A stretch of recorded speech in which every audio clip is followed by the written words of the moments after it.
оюма келген нерсенин баардыгын жазып отурам. Уже тетрадьым тополду. Астында да бир тетрадьым бар. Бул окугум келген курстарды жазгам. 1-2-син окудум уже.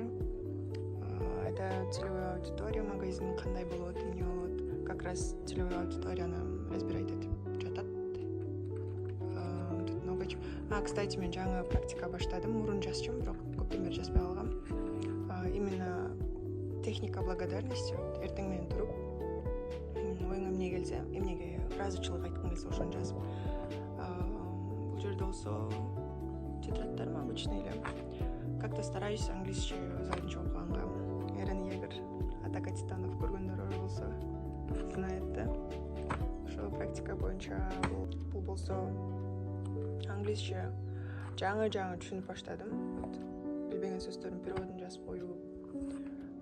Бул тетрадьым болсо, эмнени жазгым келсе ошону жаза берем. И окуп жаткан китебим Мартин Иден, Джек Лондон. Мурун окуган болчумун, азыр да бир сыйра окуп чыгайын деп чечкем. Аягында Мартин өлүп калган жаман болот. Кстати, еще есть вот эта книжка «Сколько детских травм». Буну мурун алган болчумун, 2 жыл мурун. Анда мен вообще түшүнгөн эмесмин да. Мээм жеткен эмес, потому что достаточно сложный китеп. Вот. Азыр кээде окуп коюп атам. Попозже.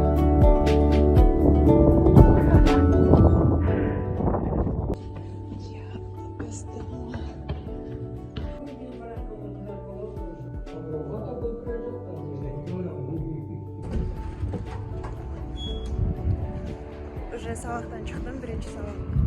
Кечигип келип проблема болобу десем жок.